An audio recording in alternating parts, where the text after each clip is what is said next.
Hello kaibigan, welcome po sa isa na namang edisyon ng ating programang Solution with Laverne Ducot. At sa mahabang panahon na tayo po hindi nagkita, maraming salamat sa Panginoon dahil tayo po nagbabalik after a long time. At syempre ako po ay excited to see you once again. At salamat po for joining me tonight dahil tayo po as you can see today or tonight, nagkaroon po ng pagbabago sa ating studio. Thank you sa ating technical director. Of course, maraming salamat sa ating Kuya Aves for providing for us itong napakagandang studio at pinapahiram tayo sa kanyang kwarto. Of course, ilan pong gamit dito siya pang bumili para lamang po maisakatuparan itong ating bagong bihis na ating programa dito yan sa ating Bible Study Online. Of course, kaibigan, purihin ang Panginoon dahil siya po sa kanya talaga lahat ng gagaling, ang lahat na ating mga tinatamasang pagpapala. At welcome back to me. Kumusta po kayo? Na-miss ko kayo. At ngayon pong gabing ito ay pagpapatuloy natin ang ating tuloy-tuloy na pag-aaral sa salita ng Diyos. At meron tayo as usual na bagong tanong na bibigyan po sa atin ng tugon ng salita ng Panginoon. And siya nga pala, my name is Laverne Ducot. Hindi ko alam kung nagpakilala na ako kanina at medyo naninibago po ako sa ating set dahil ako po ngayon ang gumagawa ng mga dapat isagawa. Medyo naninibago tayo para nagbabalik tayo sa radyo. But of course, ang hindi po magbabago ay ang nananaga ng kapahayagan po ng salita ng ating Panginoon. At tinitiyak ko po sa inyo sa biyaya ng Panginoon, kayo po ay mapapagpala sa ating mga pag-uusapan na sadyang napapanahon. So, maraming salamat for joining me tonight. At syempre, bago tayo magtuloy-tuloy, gusto ko muna pasalamatan ang ilan pa sa mga kaibigan natin na nakasama itong mga nakalipas na linggo na tayo po ay sobrang naging abala, pero ito po ay napaka makasaysayan dahil ang dami po natin mga isa na katuparan sa biyaya po ng Panginoon. Ay talagang siya po nag-provide sa atin ng lakas, ng sigla para makapagministeryo. At salamat sa Panginoon dahil sa mga taong atin pong nakadaupang palad at nakasamang magministeryo ay sila po ay napagpala ng presensya ng ating Panginoon. Of course, maraming salamat po sa Panginoon sa mga kaibigan natin na kasama nitong mga nakalipas na araw. And gusto ko muna batiin po lahat ng mga nagsiselebrate ng kanilang birthday, especially sa Anpong Church. Belated happy birthday kay Ate Jackie Alcantara, kay Sister Eileen na nakasama natin itong Sunday. At happy birthday din kay Ate Chi Gabiola. Bagaman di natin nakasama nitong Sunday, pero makakasama na natin siya this coming Sunday. Sino pa ba nag-birthday? Sila Kuya Nestor, sila Ate Beth Pagtakhan. At sino pa ba mga nag-birthday? Yan, happy birthday po sa inyo. And gusto ko rin pasalamatan, blessed evening din sa iyo kapatid na Rosemary Casoko. Kami po ay nakarating sa kanilang tahanan. Purihin ang Panginoon. Medyo talagang malayo ang Las Piñas sa anong lugar yun? Saan na yung lugar nila si Sir Rosemary Casoko? Sa Batasan. Sabihin ko sana Bataan eh. Sa Batasan. Pero tayo po ay dinala ng Panginoon doon. Salamat sa Panginoon dahil naging kaagapay po natin ang kapatid na Rosemary Casoko. At salamat din dahil naging magandang pagkakataon po ang gabing iyon kung saan ay sa ngalan po ng aking buong pamilya kami po ay nakikiramay sa paglisan po sa pag-uwi sa Panginoon ng minamahal na ina ni Sister Rosemary Casoko, si Nanay Conchita. Yan, kasama na po niya ang ating Panginoon. And of course, kami rin po ay nakikiramay dahil itong nakalipas na mga araw ay umuwi na rin po sa Panginoon ang ating pong churchmate si Tita Lorna Villamanto. At siya po ang butihing auntie ni Ate Amiel Flores na atin pong laging binabati sa ating programa. At maraming salamat sa mga pagkakataong ito at ginamit po ito ng Diyos para tayo po ay makapag-minister sa mga kapatiran, mga kapatid na mga naulila at mga kamag-anakan. So maraming salamat mga kapatid na Ate Amiel Flores and Sister Rosemary Casoko. At syempre pa binabati natin lahat na ating mga kaibigan. At kumusta na si Ate Jackie? We're praying na ikaw ay lubusan na makakasama natin this coming Sunday. Na-miss namin kayo ni Kuya Makoy eh. So kumusta sa inyo dyan, and hope to see you this coming Sunday. At binabati rin natin ating mga ka-jamming tonight habang namamalansya si Sister Sally Jeronimo Rayo, siya po ay kasama natin. Yan, maraming salamat. Of course, kay Brother Joel, maraming salamat din po sa inyong pag-agapay sa amin. I think it was 2 Sundays ago na siya po ang nakasama natin para nakasama na ating church para ibigay po ang mensahe ng Panginoon dahil tayo po itumungo naman sa may Vista Mall sa Bataan. Yun, galing talaga tayo sa Bataan. At salamat po kay Pastora Donna Cruz for giving us or letting us minister sa kanilang church that Sunday. Siyam na churches po ang kasama natin mula sa mga church na pinapastoran nila Pastora Donna Cruz. Yan. Maraming salamat po. And of course today, napakaganda po, or tonight I should say, napakaganda po na ating pag-uusapan. Pero bago po yun, gusto ko munang batiin at kausapin po ang ating mga kaibigan. Of course, blessed evening po sa inyo kay Sister Gigi Cristobal Mendoza. Nandyan din si Sister Sally Jeronimo Rayo. Of course, ganda po ng setup. Diyan na po ba kami pupunta next time? Yes! Actually, ito po yung magandang kwarto ni Kuya Avis, ito yung kanyang studio. Ito yung kanyang workstation. Salamat sa kanya. Even po yung microphone, yung stand, siya po talaga na-purchase nito just for itong programa natin. So, thank you kay Kuya Avis. And salamat din kay Sister Veronica Estrada. Good evening po, Pastor. God bless you and your family. Ganon din po sa inyo. Thank you sa inyo pong pagsama sa amin tonight. At ganyan din si Sister Linlen Makaraig. Blessed evening po, Pastor. Salamat po sa inyo. Magandang at mabiyayang gabi rin po sa inyo.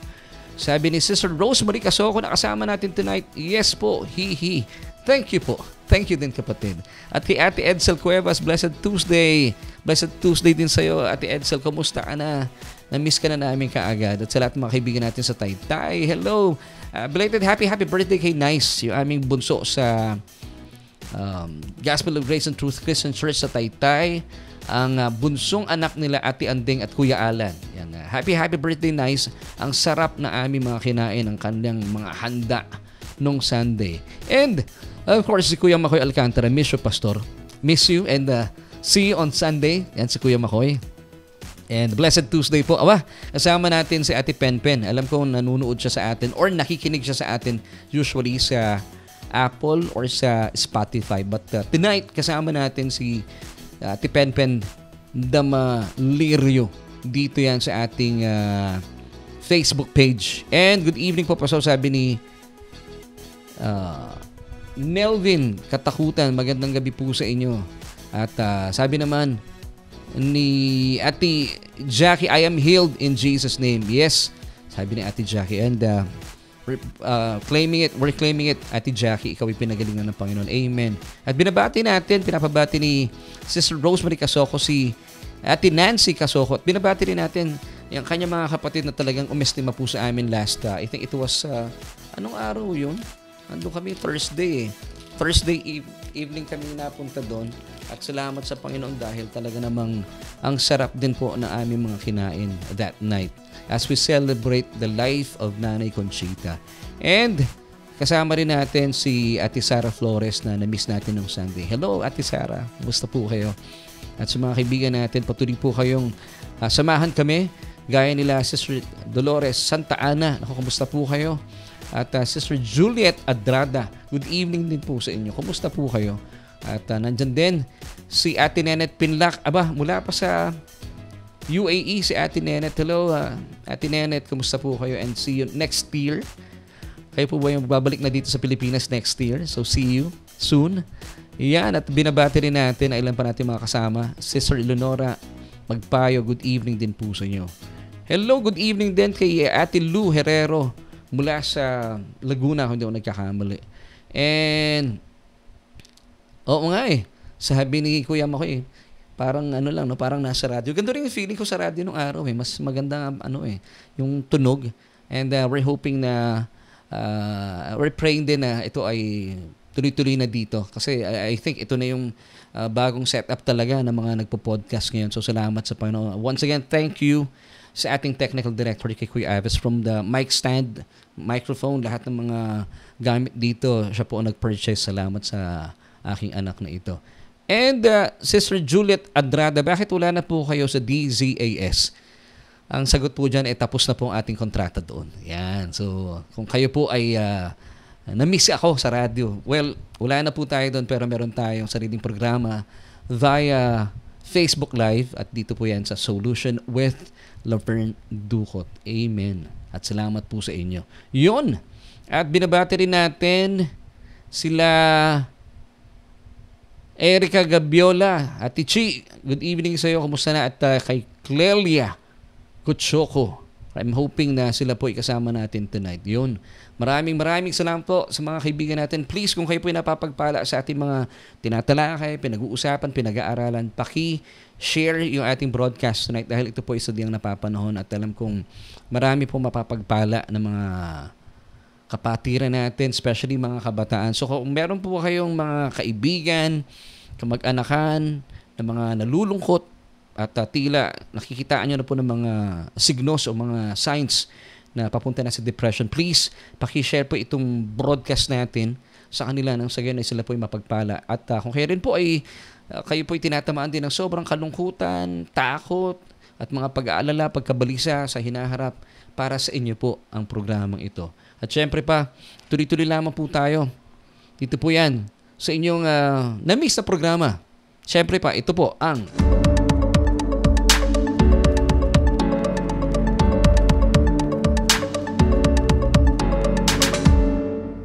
at nagbabalik po tayo, syempre pa dito lang yan sa Solution with Laverne Ducot. Ito po ang programang naghatid sa atin ng tugon sa ating bawat tanong. And every Tuesday night ay nagkakaroon po tayo ng question. At sa kaduluduluhan po ng ating programa, bago tayo, actually hindi kaduluduluhan kasi pag sinabi mong kaduluduluhan, patapos na yun eh. Well, patapos na rin po pero sa pagtatapos po na ating pagtalakay ng ating Bible study, nagbibigay po tayo ng solution. Bakit may yung solusyon?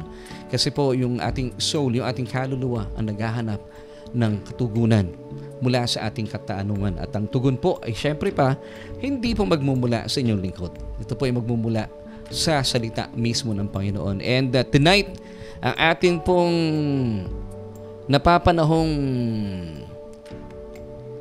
katanungan ay gaya ng sinabi ko kanina, kung kayo po ay nakakaranas ng masiding kalungkutan, yung tila tinatamad ka ng harapin ang buhay sa araw-araw, o meron kayong kakilalang, alam niyo, nag-iiba na yung lifestyle, siya ay iba-iba na yung kanyang mga nararanasan sa araw-araw, minsan masayang-masaya, minsan naman malungkot na malungkot dahil sa kanyang mga pinagdaraanan. So please paki-share po itong ating broadcast sa kanila dahil alam ko pong kakausapin po sila ng Panginoon sa pamagitan ng ating broadcast na ito. And atin pong message for tonight is entitled how the proper way to deal with regrets, fear, and anxiety. So once again, atin pong message for tonight is entitled how the proper way of how to deal with regrets, fear, and anxiety. At ang atin pong question for tonight ay sadyang napapanahon din po. Kaya naman ay patuloy niyo po akong samahan at gaya po na aking sinabi kanina, kung nararamdaman niyo po yung mga kalungkutang ito, well, I believe that this message is for you. So, namnamin po natin ating mga pag-uusapan. And as we move on, gaya po na aking sinabi kanina, narito po muna yung ating question for tonight na atin pong sasagutin mismo ng salita ng Panginoon. How to deal with regrets, fear, and anxiety. So, paano ba natin marapat na kinakaharap o paano natin, ano ba yung mas magandang word po sa salitang kinakaharap o ating talagang binibigyan ng pansin o tuon ang mga panghihinayang. Ito yung tinatawag nating regrets sa English at fear o takot at pangamba sa buhay at anxiety, yung ating yung ating kabalisahan sa buhay. So paano natin hinaharap ito bilang isang individual at syempre pa bilang isang mananampalataya? At ito po ang pag-uusapan natin ngayong gabing ito. At welcome po once again sa mga katutune-in lang. Para sa inyo po ang napakagandang mensaheng ito. At kung kayo po ay merong mga kaibigan, kakilala, mga kapamilya na nakakaranas po ng masidhing kalungkutan, pakishare po yung mensaheng ito sa kanila. Now, kaya po natin binigyan ng tuon itong message na ito ay dahil ang dami ko nakikita na maraming tao sa ngayon, especially mga kabataan, nakikitaan natin ng mga signos or mga sign na sila po ay nagbabago na ng kanilang mga emosyon, na naapektuhan na ng masiding kalungkutan. Of course, we call it depression. So, paano natin maiiwasan po ito? Alam niyo po, aalamin natin ang tugon, hindi po sa mga sabi-sabi o sa mga karanasan ng tao. Ang atin pong tugon ay mula mismo sa salita ng Panginoon. Kaya po natin ginawa itong ating broadcast, itong ating Bible study, because gusto nating maipahayag kung ano ba talaga ang sinasabi ng Biblia patungkol po sa ating mga tatalakayin sa gabing ito. Alam niyo, I would like to give you this truth to think about, kasi bilang mananampalataya, dapat po talagang pinag-iisipan natin yung mga bagay-bagay na may katotohanan, talaga pang panghawakan natin. Ito po ang sinasabi po sa atin ng kasaysayan ng bawat buhay ng bawat isa po sa atin. Truth to think about. Your perception about God will determine the quality of life you are living and your relationship with God and those people around you. Once again, this is something to think about. This is a truth. Hindi po lang to basta facts. It's the truth to think about. Your perception, yung iyong pananaw patungkol sa Diyos, will determine the quality of life. So, importante pala kung paano mo minamasdan at kinikilala ang Panginoon. Ito po ay makaka-apekto sa yung kalidad ng iyong buhay. You are living in relationship with God Himself and those people around you. Basically, it affects everything else. So, kapag mali po yung inyong pananaw vertically sa Diyos, yung perception, it eventually will affect horizontally yung iyong pakikipag-ugnayan with everything else. Sa iyong pamilya, sa iyong mga kaibigan, sa iyong mga churchmate, sa iyong mga office mate.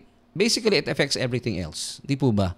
Kaya po importante talaga na bilang mananampalataya, nakukuha niyo po yung tunay na mensahe ng Ebanghelyo. Pag sinabing Ebanghelyo, ito po ay tumutukoy kay Kristo at sa kanyang mga tinapos na gawa sa krus ng Kalbaryo. Ang Ebanghelyo po, according kay Apostle Pablo in 1 Corinthians chapter 2 verse 2, "For I decided to know nothing among you except Jesus Christ, the man, and Him crucified."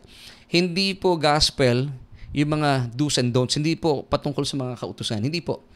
Ang gospel po ay patungkol lamang, ulitin ko, kay Kristo at sa kanyang mga tinapos na gawa sa krus ng Kalbaryo. Now, dahil po tinapos na ito na ating Panginoon, we are so blessed and highly favored. Tayo mga nanampalataya sa Panginoon. Na dapat po maging malinaw sa atin, vertically speaking, kung ipo'y nanampalataya na sa Panginoong Jesus, ang Diyos po ay hindi nagalit sa inyo. Yes, at gaya po na aking tinalakin itong Sunday sa ating worship service, you have to know and believe na hindi lang ikaw ay basta mahal ng Diyos. Ikaw ay gustong-gusto pa ng Diyos. Remember, sabi na Matthew 3:17 kay Jesus, nung siya po ay nagsisimula pa lang sa ministry, wala pa siyang ginagawa mga himala. Sabi niya sa kanyang bugtong na anak, habang siya po ay binabautismuhan at bumaba ang kalapati at narinig po ang tinig mula sa langit, mula sa kanyang ama. "This is my beloved son." Take note, beloved son, "in whom I am well pleased." So, bilang mga nakikristo Jesus, kasi tayo mga nakipag-isa na kay Kristo Jesus, minamasdan tayo ng Diyos. As Jesus is, so are we in this world, according to 1 John chapter 4 verse 17. So, kung ganun po tayo masdan ng Diyos, ganun din po tayo tuturing ng Diyos. We are God's beloved Son in whom He is well pleased with us. So, importante yan, kapatid. Dapat una sa lahat, as a believer, this truth must be established in your heart, in your mind, in your soul, na ikaw hindi lang basta mahal ng Diyos. Siya ay nalulugod pa sa'yo. Actually, in Ephesians chapter 1 verse 6, you are accepted. Come on, say this with me, accepted. Medyo weak po yung translation na ito, but in the original Greek, it's karito. Come on, say this with me, karito. Para po sa mga baguhan natin kasama sa ating programa. Ano po ibig sabihin ng karito? Highly favored. Grabe, yun po yung ating katayuan sa Panginoon. So, importante po ito talaga na dapat natin maintindihan. Na, gaya po na sinabi ko na, because your perception about God will determine the quality of life you are living, how you behave, and your relationship with God, talaga makaka-apekto po ito. And those people around you, So basically, it affects everything. Pag mali po yung inyong perception about God, talagang kaya palaaway ka, hindi ka mapagmahal sa kapwa mo, kasi mali din po yung perception natin about God. Hindi natin napapakinggan kung ano talagang mensahe ng Ebanghelyo. Amen. So marami pong tao sa ngayon, including some Christians, sana some lang talaga naman pong yung iba ay hindi po nila na ma-maximize yung buhay na ganap at kasiyasiya. At ilan po sa mga ito ay talaga namang umiikli ang kanilang mga buhay. Alam niyo kung bakit? Kasi may mali po silang believing.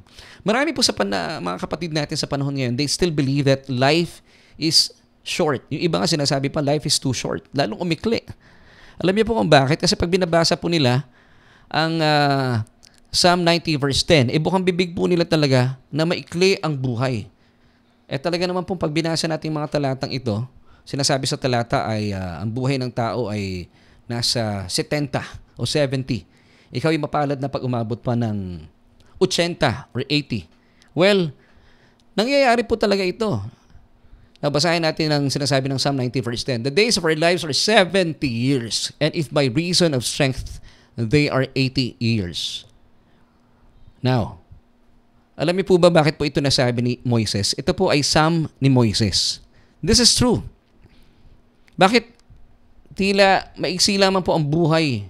At bakit ito nabanggit ni Moises sa kanyang salmo? Because itong Psalm chapter 90 ay isinulat ni Moises.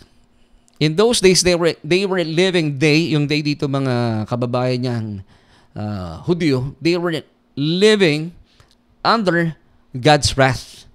Now, bakit ko po nasabi yun? Tingnan natin yung konteksto. Yung context ng Psalm 90 verse 10. It's found in Psalm 90 verse 9. Now, rewind tayo ng konti para makita natin yung context kung saan nanggagaling si Moises. For all our days have passed away in your wrath. We have finished our years like a sigh. So sila po bilang mga nasa ilalim ng lumang kasunduan ng kautusan, ramdam po nila na bilang nasa ilalim ng galit at puot ng Diyos, talagang umiigsi po ang buhay. Kasi before the law was given, haba po ng buhay ng mga tao in the Old Testament. Pero nung dumating po itong kautusan, umikli po ang buhay. And then, of course, according to Moses, once again, Psalm 90 verse 10, ay umaabot lamang ng 70 at ikay mapalad, umaabot ka ng 80. Now, ipagpatuloy po natin ang pagbabasa. This time, verse 11 naman tayo. Bilang patunay na ang konteksto po nito ay yung mga Israelita, they were living under God's wrath. Who knows the power of your anger? For as the fear of you, so is your wrath. Now, the question is, sa panahon po ba natin ngayon, tayo po ba ay nasa ilalim pa rin ng puot at galit ng Diyos? Now, kung ano pong sagot nyo dito, pakilagay po sa ating comment section. Ito yung perception mo about God. Now, this will affect and this will determine the quality of life you are living and your relationship with God Himself and those people around you. Kung kayo po yung naniniwala, oo naman, Laverne, galit na galit pa rin sa akin ng Diyos. Actually, Laverne, may nagsabi nito sa akin before, sobrang disappointed sa akin ng Diyos. Christian po ito Now, kung ganito pong pananaw ninyo, kung ganyan po ang perception ninyo sa Panginoong Diyos, this will determine the quality of life you are living, how you behave, and of course, your relationship with God Himself. At kung paano po kayo makipag-ugnayan sa inyong kapwa-tao. Pero, kapatid, the truth is, I've got good news for you. Hindi na po pwedeng magalit sa atin ng Diyos. You know why? Because 2,000 years ago, ito pong good news, ito yung gospel. Lahat po ng galit ng Diyos ay ibinuntun niya sa katawan ng kanyang bugtong na anak, doon sa krus ng Kalbaryo. At tinanggap po ito ng ating Panginoong Hesukristo. And then, He said, it is finished. Pinagbayaran niya po sa kanyang katawan ang galit ng Diyos na dapat sanay para sa atin. Of course, yung ginawa po na ating Panginoong Jesus yun, hindi niya deserve yun. So that today, we might receive all the good things in life which we do not deserve. Ang tawag po dito ay biyaya or grace. So, importante po talaga yung ating perception about God. Dahil ito po ay makaka-apekto sa ating buong pagkatao. In other words, it affects everything else. Kung akala mo pa rin nagalit sa iyo ang Diyos, makakasama po ito sa inyong mga kaluluwa. And eventually, makaka-apekto sa inyong physical body. Samantala, ang totoo, gaya po ng sinabi ko kanina, uulitin ko po ang totoo, Pwede nyo ilagay sa ating comment section, hindi na po galit sa inyo ang Diyos at hindi siya mapupuot sa inyo. Pwede nyo pakisulat, hindi na mapupuot sa akin ng Diyos. Meron ka bang verse dyan, Laverne? Yes po, meron po. It's found in the Hebrews chapter 8 verse 12. Sabi po dito ng Diyos, for I will be merciful to their unrighteousness. Palitan natin yung their, gawin natin to your unrighteousness, sabi ng Diyos. Let's make it personal. And your sins and your lawless deeds I will remember no more. Praise God. Bakit hindi naalalahanin pa ng Diyos? Because once upon a time, gaya na sinabi ko kanina, lahat po na ating mga sin and lawless deed were remembered doon po sa krus ng Kalbaryo. At ito po ay inangkin at ibinunto ng Diyos sa katawan ng kanyang bugtong na anak na si Kristo. Wow, praise God. Yun po ang napakagandang katotohanan. At dapat po magkaroon tayo na tinatawag na metanoia, change of mind. This is true repentance. Yan ang beauty pag kayo po ay nagba-Bible study, natututuhan po natin ito. Now, if Christians will have a revelation of this truth, ano po ang mangyayari sa kanilang mga buhay? Long and satisfying life will be experienced dahil nakatuon lang po ang kanilang mga mata kay Kristo at hindi po sa sarili nila. Amen. At meron pang promise ang Panginoon. This time naman in Psalm 91 verse 16. Alam niyo po, maganda po ang pangako sa atin dito ng Panginoon. Found in Psalm 91:16. With long life, I will satisfy him. Sino yung him dito? Tayo mga mananampalataya. And show him my salvation.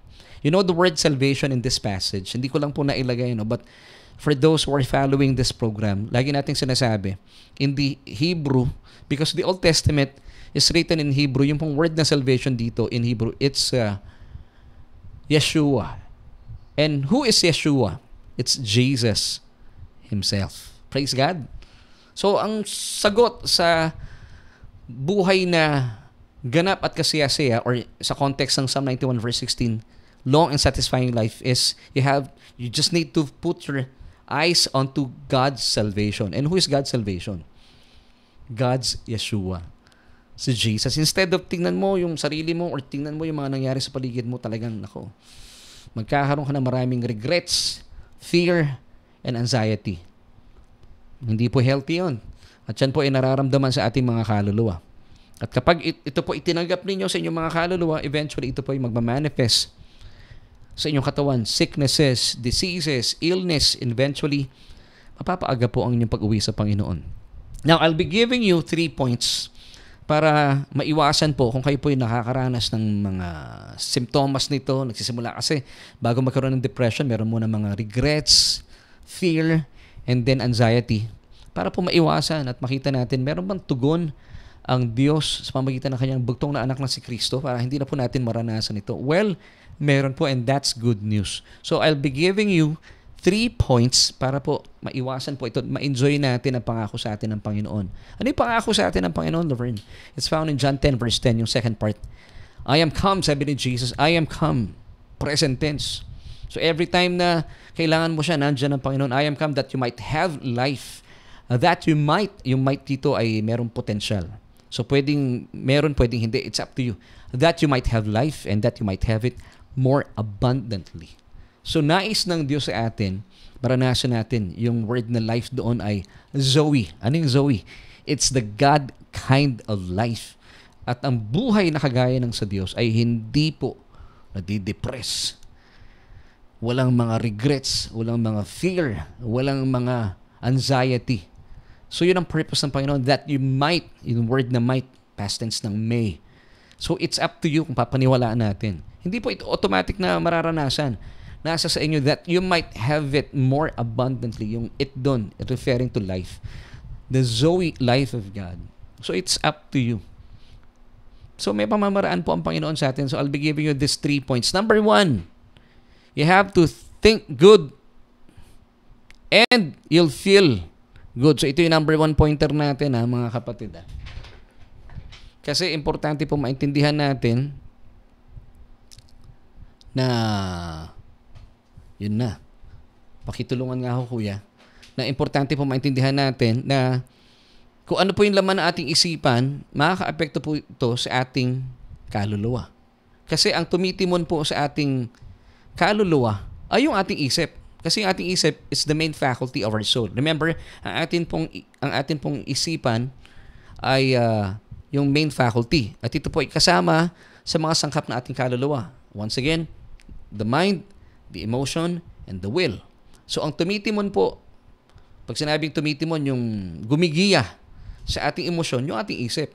So kung kayo po ay you're thinking good, definitely you'll feel good. Pero kung kayo po ay punong-puno ng mga regrets, fear, and anxiety, at pinapasok niyo po ito sa inyong isipan, ito po mararanasan ng inyong emosyon.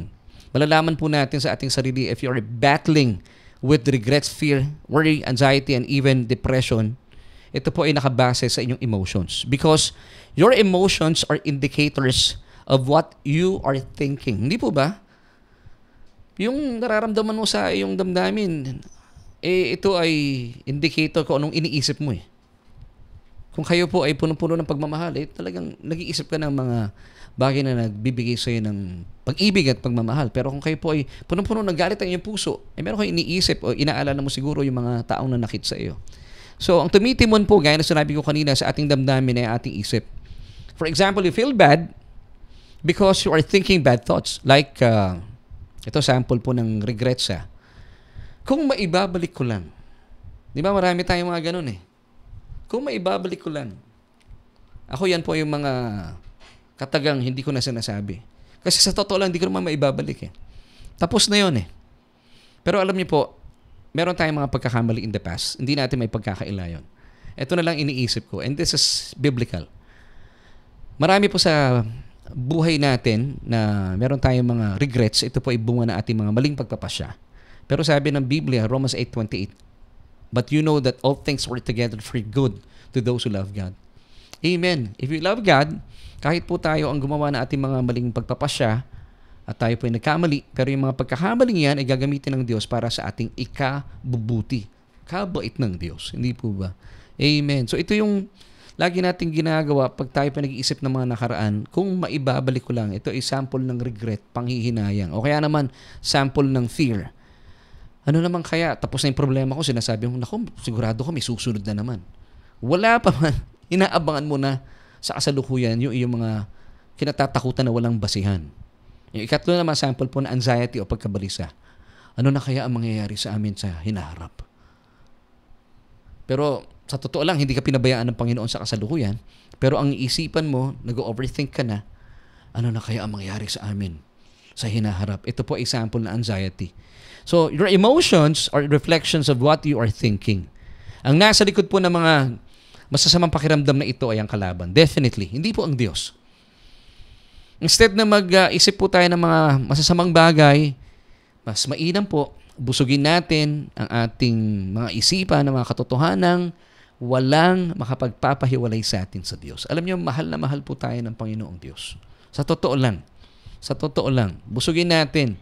Kahit ano man po mga kinakaharap natin, sabi ng Diyos, I will never leave you nor forsake you. Why? Dahil wala po talaga makapagpapahiwalay sa atin sa pagmamahal sa atin ng Diyos. Now, let me give you these verses. It's found in Romans 8:38 till 39. Napakaganda pong talatang ito. For I am persuaded, sabi ni Apostol Pablo. Now, the question is, are you convinced? Are you persuaded? Ako po ang aking encouragement. Be convinced. Sabi pa sa pagpapatuloy ng talata, that neither death, nor life, nor angels, nor principalities, nor powers, nor things present, nor things to come, nor height, nor depth, nor any other created thing shall be able to separate us from the love of God which is in Christ Jesus our Lord. Amen. So talagang panghawakan natin. Sa lahat po ng mga pinagdaraanan natin, at lalo tigit kung tayo po ay nakasuong sa problema na tayo po may kagagawan, hindi ka pa rin kukundinahin ng Diyos doon. Bagaman tayo may pagkukulang. Pero tayo po ililigtas ng Diyos mula sa ating mga maling pagpapasya. Kasi yun po yung papel niya. At tayo po mula sa kanyang pagmamahal ay mai-inlove tayo. Magkakaroon tayo ng pagpapalit ng isipan. God's goodness, sabi nga ng Romans chapter 2 verse 4, God's goodness leads us to repentance. Amen. So, pakatandaan po natin anumang bagay na nagbibigay sa'yo ng panghihinayang. Kanina nagkukwentuhan kami ni Mrs. Meron siyang biglang panghihinayang. Sabi ko, Huwag ka namang hinayang dyan. Kasi hindi naman galing sa Diyos yan eh. Galing sa kalaban yan. Parang bang ibinabalik tayo sa nakaraan. Yung desisyon natin ito ay binigay sa ating desisyon ng Diyos at mas maganda yung kalagayan natin sa ngayon. So sabi niya, oo nga, talagang panghihinayang, sabi ko sa kanya, and even yung mga takot na yan, pagkabalisa. Malino po, hindi po nanggagaling sa Diyos yan. Alam niyo kanino po nanggagaling yan? Sa kalaban ng Diyos. According to 2 Timothy chapter 1 verse 7, for God has not given us a spirit of fear. Kasi yung regret, may elemento rin po ng pagkatakot yan eh. But of power and of love and of a sound mind. Saan po mararanasan itong power na ito? Sa ating isip. And of love sa ating damdamin. And of a sound mind sa ating will o sa ating kalooban. Ibig sabihin, a sound mind, maayos na disposition sa buhay. So, ano po ang importante inaalagaan natin, yung ating kaluluwa? Amen. So, pag meron po kayong mga panghihinayang sa buhay, at lagi mong binabanggit, kung maibabalik ko lang, nakakasama po sa inyo yan. Fear, takot at pangamba sa buhay o naman pagkabalisa sa hinaharap, tandaan po natin, hindi po galing yan sa Diyos. Kasi usually po, kaya po natin nararanasan ng mga toxic emotions na iyan sa ating mga buhay dahil yung mga masasamang bagay na ito, marahil ito po ay itinago mo na sa iyong puso. At pinilit mong nakasiksik na lang ito sa inyong isip.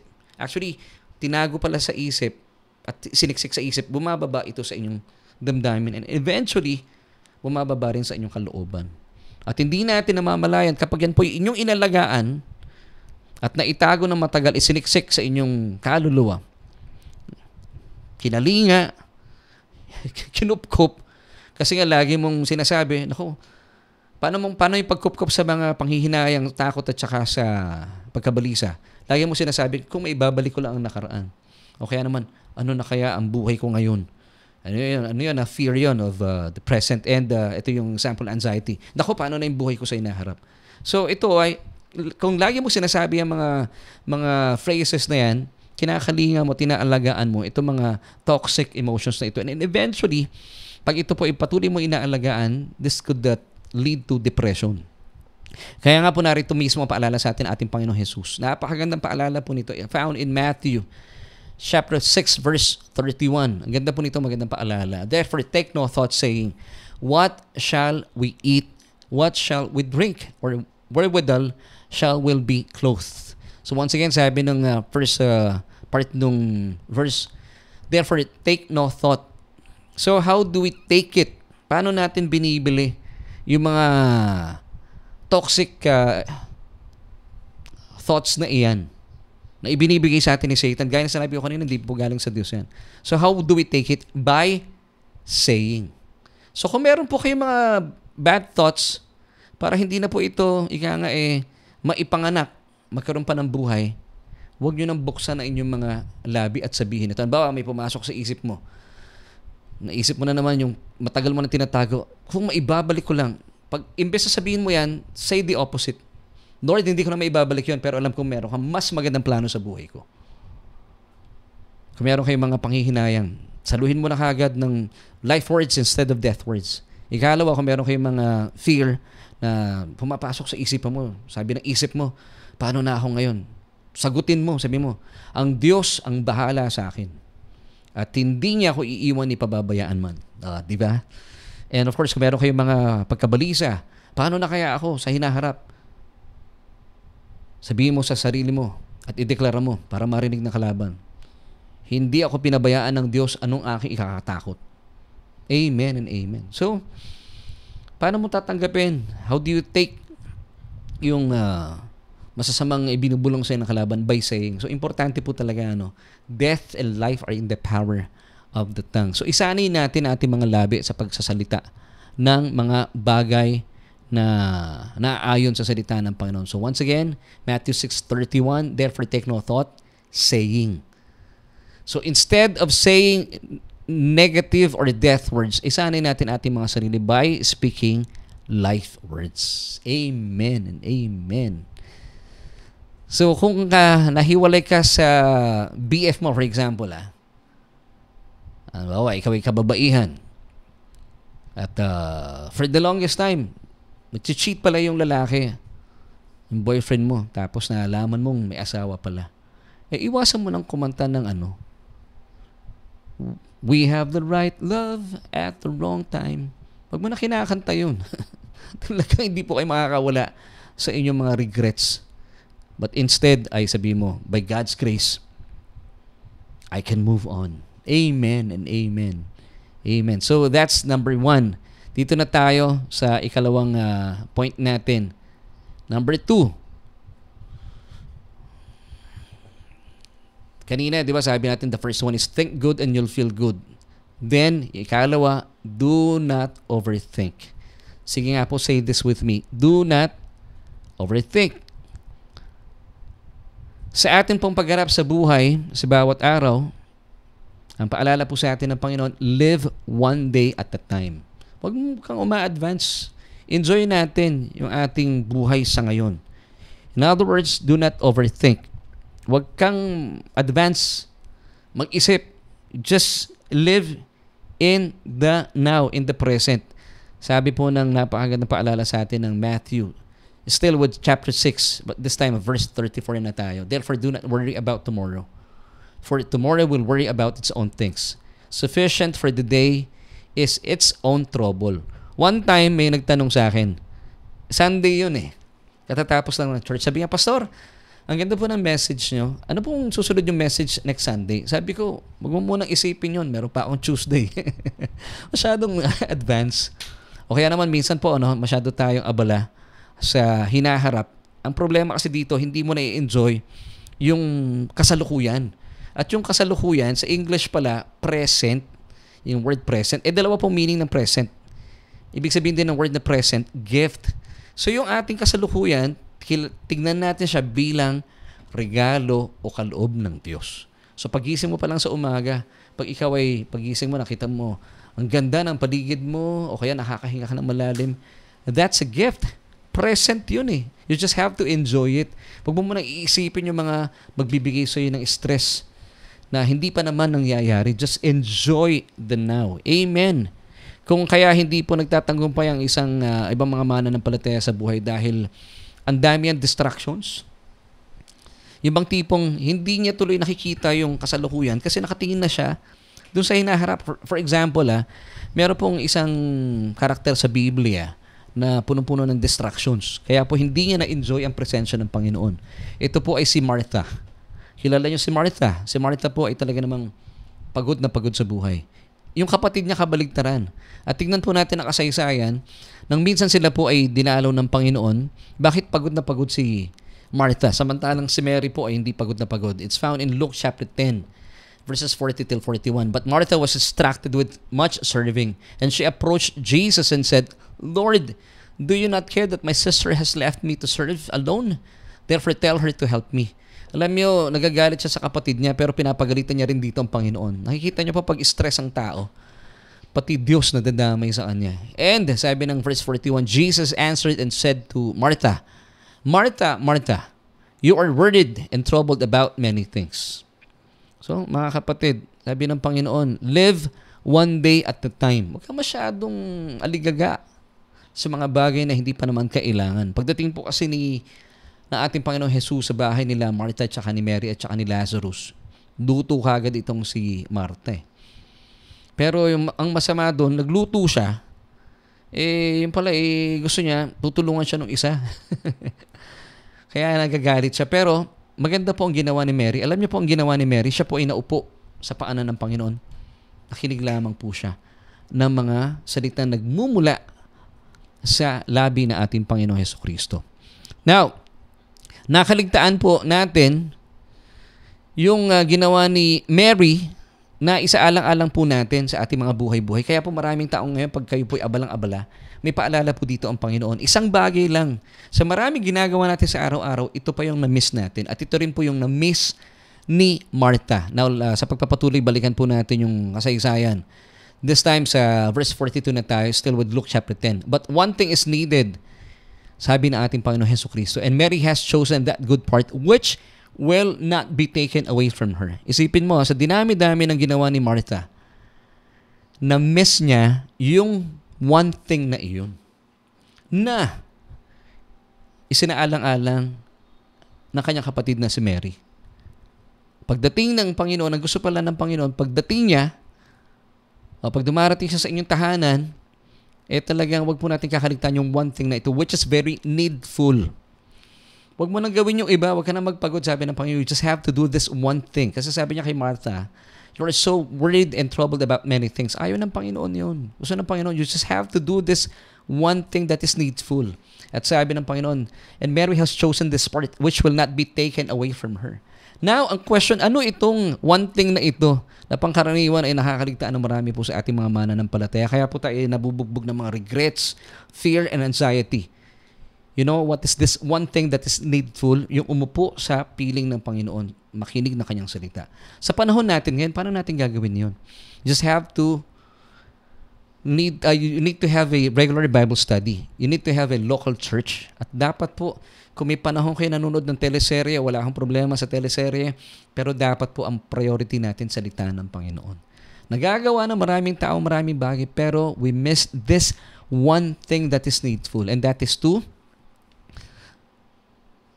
makinig, maupo sa paanan ng Panginoon and listen to and hear His Word.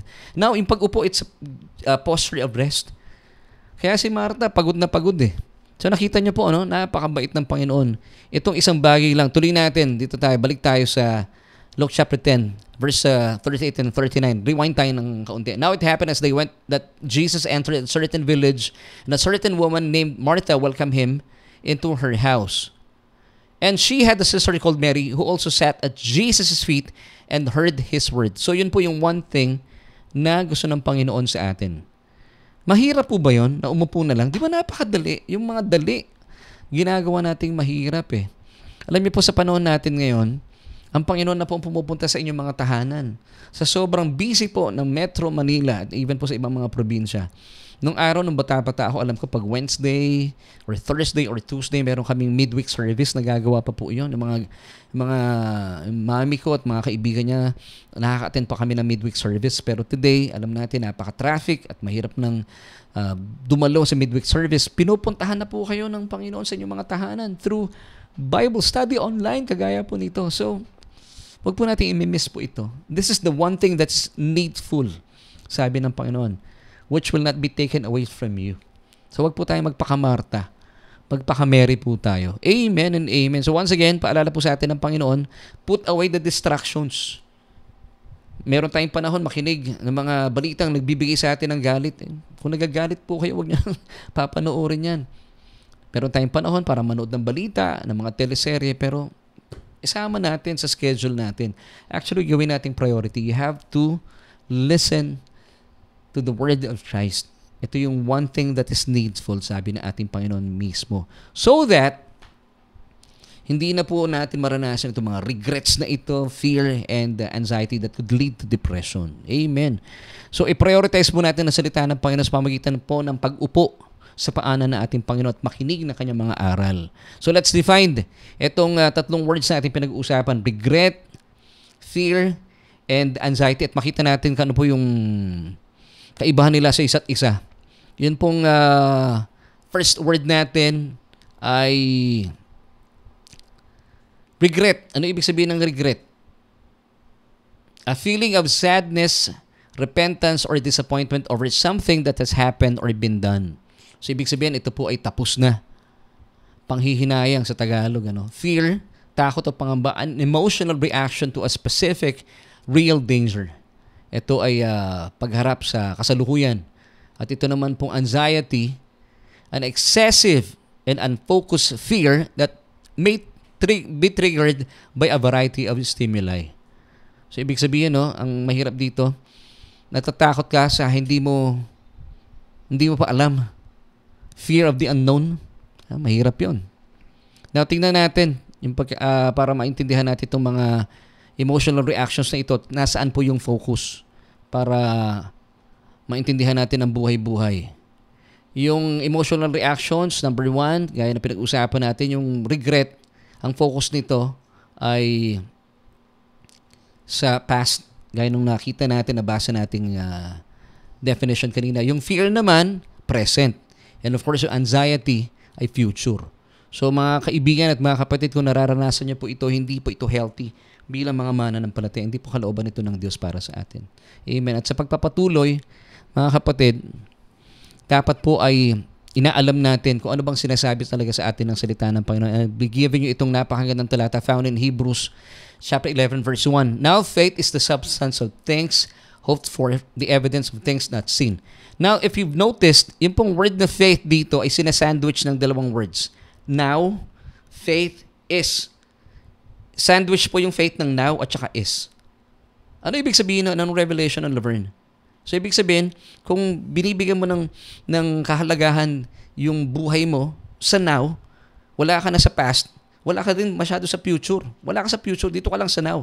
Tinitignan mo yung kaloob sa'yo ng Panginoon. Now is present, or in other words, gift.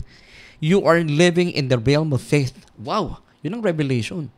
Believing that God will never forsake you. Hindi ka pababayaan ng Diyos. Yun po ibig sabihin nun. So if we live in the gift of the present, which is the now, we will live in the realm of faith. This passage is telling us na huwag tayong mamuhay sa ating nakaraan. Such as yung pag sinabing regrets, may mga sense of guilt and condemnation yan. Di ba pag sinasabi natin, kung may ibabalik ko lang. Naku, dyan na naman po tumutubo yung sense of guilt and condemnation. Gustong-gusto na kalaban yan. Sa Tagalog, panghihinayang, di ba? Talagang pinapalungkot mo dyan ang sarili mo. So tigilan na po nating balik-balikan ng mga masasamang nakaraan, yung mga nangyari sa atin sa nakaraan. Let us move on, ika nga. Huwag na po nating sinasabi yung mga katagang, kung maibabalik ko lang.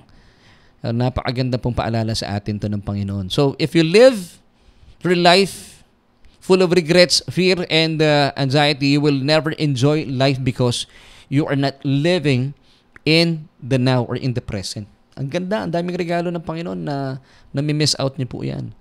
At alam niyo po, kung pinagkakatiwala natin ang buhay natin sa Panginoon, hindi po tayo pababayaan ng Diyos. At napatunayan mo yan at nais ko pong ibigay sa inyo ang napakagandang paalalang ito. Muli, Matthew 6:34.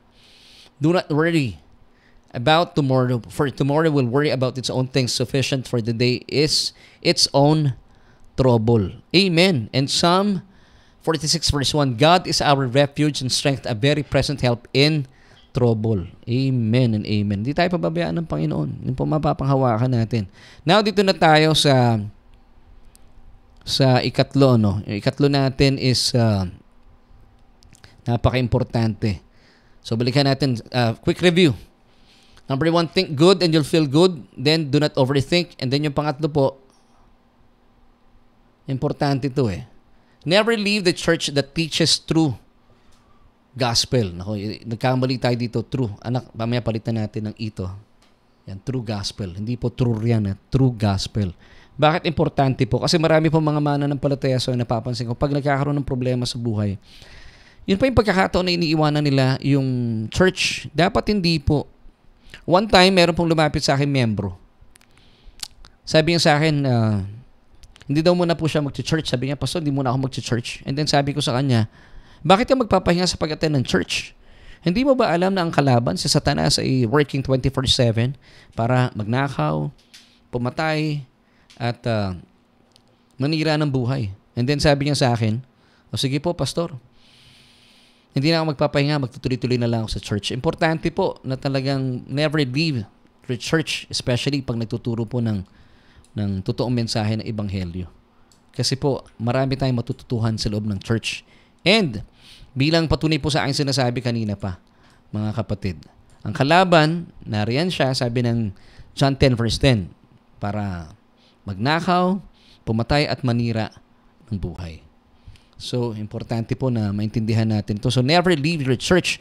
At ito po ang pake ng kalaban because si Satan po, according to Revelation chapter 12 verse 10, siya po ang pangalan niya ay Hasatan in the Old Testament, which means the accuser of our brethren. Yan, pwede bang pakilagay natin doon, kuya, sa susunod na verse na yon? Sa Revelation chapter 12 verse 10. Now, then I heard a loud voice saying in heaven, now salvation and strength and the kingdom of our God and the power of His Christ have come, for the accuser of our brethren, that is Satan himself. So, importante po na intindihan natin na importante na tayo po ay part ng church. Pag may problema kayo, lalo tigit, huwag kayong lalayo sa church. Dahil nandun po ating mga kapatiran. Now, bakit kailangan po natin mga kapatiran? Kasi, ang gusto ng kalaban, i-isolate mo yung sarili mo. At pag isolated ng sarili mo, gusto niya maintindihan mo, gusto niyang isaksak sa isipan mo yung mga kasinungalingang ito na yung problema mo ay unique. Ikaw lang ang taong nakakaramdam ng ganyang problema, ay isolated ka. Yun na. Nabibigyan mo ng pagkakataon na wasakin ng kalaban pag nakawang kanya ng katotohanan at ng kaligayahan. So the devil wants you isolated. Gusto niya madama na nag-iisa ka lang sa buhay. Now, how to respond to this? How to withstand the enemy? Never leave your church. At ngayong lalo tigit nalalapit na po ang pagdating ng Panginoon. Ito paalala sa atin ng Hebrews 10:25. For not forsaking the assembling of ourselves together as is the manner of some, but exhorting one another, and so much the more as you see the day approaching. Kung may kakayahan po kayo pumunta sa church, wag po kayo masanay sa online. Mas maganda yung on-site. Yes, ayusin ko lang po yung aking upuan. Mas maganda yung on-site kasi nandun po yung ating mga kapatiran. So, pag merong mga problema at nandyan kayo sa church, ang maganda rito, you could reach out to godly people. Pwede kayong lumapit sa mga kapatiran na talagang malalim sa pananampalataya. At ang mahirap kasi, pag ina-isolate mo yung sarili mo, mananampalataya ka, ang tendency, humingi ka ng tulong sa Facebook, hindi mo kilalang kausap mo, o kung kani-kanino pa nakikinig ka, sabi ng Biblia, you have to reach out to godly people according to Psalm chapter 1, verse 1. Now, let me give you this verse bilang magandang paalala po ito sa atin. Blessed is the man who walks not in the counsel of the ungodly. See, church? Nor stands in the path of sinners, nor sits in the seat of the scornful. So gusto po ng Panginoon, nagpapa-counsel tayo sa mga kapatiran natin na kung saan ang banal na spirito ay nananahan din sa kanilang mga spirito nang sa ganun hindi tayo magkamali. Amen! At kapag tayo po ay nandun sa church, merong brotherhood, may sisterhood, nalalaman din natin na hindi ka nag-iisa. At malalaman mo rin, yung problema kinakaharap mo, ay napagdaanan na pala nila. At pwede ka pang matuto sa kanila. Pero pag ina-isolate mo yung sarili mo, at pag kinakausap pa ng mga kapatiran, lumalayo ka sa church, sinasabi mo, leave me alone, talagang nananagumpay po ang kalaban-laban sa inyo. So never leave your church. At ito po ay napakaganda pong bagay na atin pong isinasaalang-alang. So once again, kung gusto ng kalaban, he wants you isolated, lalo mong gawin ang sarili mo connected with your brethren, with your brothers and sisters in the church. So never leave your church that preaches the true gospel of Jesus Christ. Amen and amen. Now, bilang pagtatapos, ito na po tayo. At alamin na po natin. At balikan natin yung ating question. Nang sa gayon ay bigyan na po natin ng tugon ang ating tanong. How to deal with regrets, fear, and anxiety. At ang maganda pong tugon sa atin ng Panginoon, ang ating pong solution for tonight is this. Allow God to embrace you now and experience His perfect love that will cast away your fears. And of course, kasama po sa takot ang regrets and of course yung anxiety. Ito po yung ating verse for tonight na kung saan ay iiwan ko po sa inyo. 1 John chapter 4 verse 18. Napaka-importante po maintindihan natin ito. There is no fear in love, but perfect love casts out fear, because fear involves torment, but he who fears has not been made perfect in love. Napakaganda pong maintindihan natin na ang kabaliktaran pala o ang panabla sa fear o takot, hindi po courage, hindi rin faith, but God's perfect love. Kasi yung perfect dito, hindi naman yung love natin, it's God's perfect love. So if you will allow yourself to be embraced and to be loved by God, talagang matutunaw po kung ano man po yung mga regrets na yan, fear and anxiety. Yun ang tugon ng Bible. Napakasimple. So, I would like to pray for you today, but before I pray for you, sa mga kaibigan natin, wala pa pong relasyon sa Panginoon, I would like you to have a relationship with Christ Himself para po maranasan natin itong kanyang protection from itong mga toxic emotions na ito. Sabi po ng Romans 10 verse 9, importante mga kapatid, na atin pong binibigyan ng panahon na tayo po ay lumapit sa Panginoon. At ito po yung napakagandang pagkakataon na tayo po ay lumapit sa Panginoon. At hindi po aksidente na kayo po ay masakasama natin tonight. So once again, sabi ng Romans 10 verse 9 that if you confess with your mouth the Lord Jesus Christ and believe in your hearts that He was raised from the dead, you shall be saved. So, mananalangin po kayo and please pray this prayer with me. Sabihin niyo po ito, O Diyos, kinikilala ko aking sarili. Apart from you, wala akong magagawa. Ako po ay isang makasalanan, kaya naman kinikilala kita, Jesus, bilang aking Panginoon at tagapagligtas. Dahil naniniwala po ako na sa iyong kamatayan at pagdurusa doon sa krus ng Kalbaryo, winakasan na aking kasalanan. At makalipas ng 3 araw, ikaw ay nabuhay na maguli. Bilang patunay na ako ay pinaging matuwid na sa iyong harapan. Bilang patunay na inilaan mo na sa akin bilang kaloob ang iyong katuwiran at buhay na walang hanggan. At salamat po, O Diyos, na ang aking pangalan ay nakasulat na sa aklat ng buhay. At salamat din dahil meron na akong kalayaan mula sa mga panghihinayang, takot, pangamba at pagkabalisa dahil sa mga tinapos na gawa ni Kristo sa krus ng Kalbaryo. Amen at amen. So kung kayo po ay sumabay sa panalangin yan, congratulations. Welcome to the family of God. At gusto ko po kayong pagpatuloy ipanalangin. O Diyos, Aba, thank you so much for this night. Thank you for giving us itong napakagandang revelation na posible pala na meron ka ng ginawang pamamaraan para kami po ay makatakas sa panggigipit ng pagkabalisa, takot at panghihinayang sa buhay na eventually could lead to depression. Lord, salamat po. Ang simpleng bagay po namin gagawin ay magpayakap po sa inyo. Ang kinin at patuloy pong damhin ang iyong nananaganang pagmamahal. At kapag ito po'y aming nararanasan, anumang pong takot ay tutunawin ito. Salamat po sa katotohanan ito. Purihin ka, O Diyos. At sa iyo lamang po ang lahat ng papurit pasasalamat. In Jesus' name. Amen.